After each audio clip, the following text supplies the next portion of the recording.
Hello there, my darling fragrant dragony friends. My name is Ariel. I am the Sassy Dragon, and today we are going to be doing a blind try and reaction to the newest installation from Mugler. That is going to be the Angel Elixir. Now, I know that there are very passionate feelings about Mugler fragrances in general.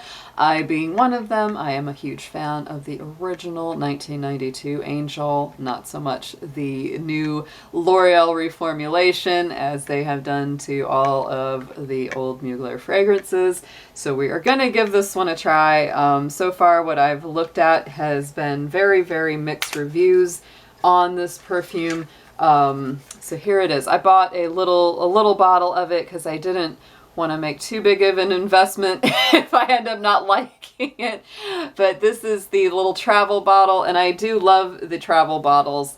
I have a couple of them. I have an older one of the original Angel. I have one of the Angel Goddess Intent, the Alien Goddess Intents, which I actually do like in spite of it being a L'Oreal marketed perfume. Let's get into this one. The perfumers behind this fragrance are Anne Filippo and Domitil Michelin Berthier. I hope I am saying that correctly. Now, Anne Filippo is very well known right now for doing YSL Libre and its various flankers. So she's having a whole moment right now where she's pretty popular in the fragrance world. I'm going to go ahead and we're going to spray this on. Like I said, I have not smelled this before, so this is a total blind reaction.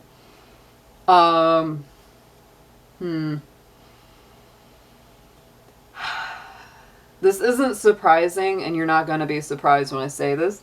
I knew that this fragrance would be more mainstream simply because of the people involved with it. That doesn't mean it's bad. It just means it's a more mainstream perfume, which in my mind what that means is that they are formulating this to have a broader appeal to a larger market. It does have a lot of vanilla right in the front. I don't know if it has tuberose, but I'm almost getting a little bit of tuberose. She loves her tuberose, I know, and Filippo loves her tuberose. So the top notes, according to Fragrantica.com, pink pepper in the top note. I'm not getting a super spicy feeling from the beginning of this, even though it is a little bit, but not a lot. The orange blossom and the jasmine and ylang are very strong in the center here. Those are the middle notes, is jasmine, orange blossom, ylang ylang, and sandalwood in the middle. And then the base notes are the bourbon vanilla and the amber extreme. It says extreme amber, so I'm not sure what kind of molecule that amber is, but they have some new formulation that has an amber note in the base. And that probably comes out a little bit more. Yeah, I'm really noticing especially the jasmine ylang ylang. That's very strong here in the middle. I honestly think that the pink pepper and the sandalwood are a lot more understated. And I do think that as this dries down, that you probably would smell the amber a little bit more in it. But I'm not getting a whole lot of it. The main things that, like when I first sprayed it, the vanilla, the ylang ylang are very strong. And it almost ends up giving it that slight tuberose scent, even though it doesn't say that tuberose is listed. I've seen, I haven't read a whole lot of reviews because I like to keep my reviews a little bit free of outside influence before I really kind of get to know the perfume. But I will say, just like a lot of folks are saying, this baby has almost nothing to do with this old classic. There's nothing about it that reminds me of Angel. If you were going to tell me that this is an Angel flanker or inspired by the original Angel, I would say not a bit. You know, this to me is not something I would buy a whole bottle of, and it's not because it's a bad scent. It's just that there are other fragrances that have a very similar vibe that are currently being marketed right now. It's kind of like that classic, you know, vanilla, floral, thing that's being done a lot. You know, and there are fragrances that I like better that do this better. You know, I mean, an Filippo, you know, hit was certainly YSL's Libre. I really like that fragrance. Haven't done a review on it yet, but I do like that, and I really like the Le Perfume Libre that has been released, and I just enjoy it much more. I actually also like the new YSL Black Opium Le Parfum, and it's very good. Both of those are really great from YSL right now. So in a lot of ways, I would prefer those over this, simply because with the YSL Black Opium Le Parfum, it's doing a much better job with the vanilla. I mean, it's just a gorgeous, gorgeous vanilla heavy scent with the florals in the background. This one, it's, you know, it's not bad, but it's forgettable. That's the sad thing about this, you know, and I wish it wasn't. I really wish it wasn't, because I absolutely adore, you know, the old Mugler Angel line, but I think, as we all kind of know, people that are fans of the old classics that were produced by Clarins, you know, these are kind of gone, you know, more or less, unless you can, you know, procure those old bottles.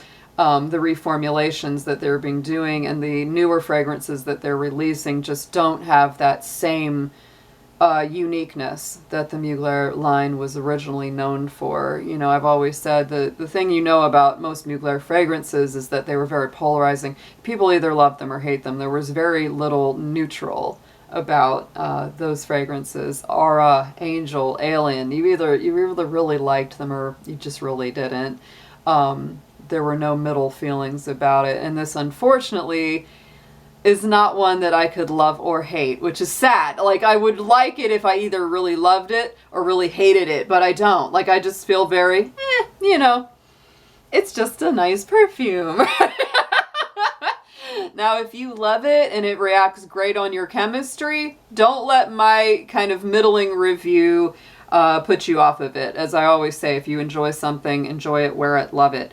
But for me, for me to want to wear a perfume more often, it needs to be kind of unique. And honestly, you know, I think the newest release that they've done recently, since L'Oreal took hold of Mugler fragrance, was the Alien Goddess Intense. That's probably my favorite one so far that they have done. It has this really nice blend, but this is just, you know, it's a kind of generic vanilla floral with some very soft spice. I don't know where that amber is, and if it's maybe it's a different kind of amber than what I'm used to. It's not very resinous. It's not very spicy or deep, in my opinion.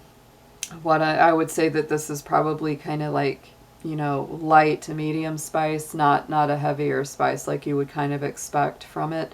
From the pepper, you know, being in the top note, I'm not sensing a whole lot of that.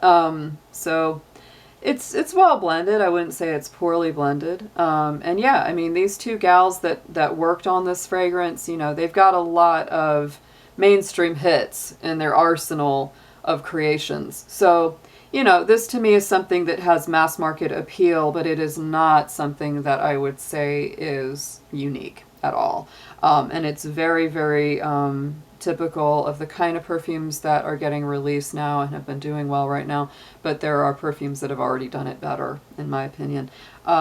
So, you know, like I said, give it a try, as I have. I don't know what the sillage, the longevity is like, because I have not, you know, worn this for hours. But I've heard that most people say that it's certainly not as strong as the old classic Muglers, but it's not super weak either. It's about moderate. So that's what I would kind of guess, especially if you spray it like into your hair or on your clothes that have a moderate longevity. So thank you so much for joining me. Tell me what you think of this fragrance. Tell me if you love the old Muglers just like I do. And also tell me what you would like me to review in the future if you enjoyed this. And I look forward to seeing you again very soon. Take care.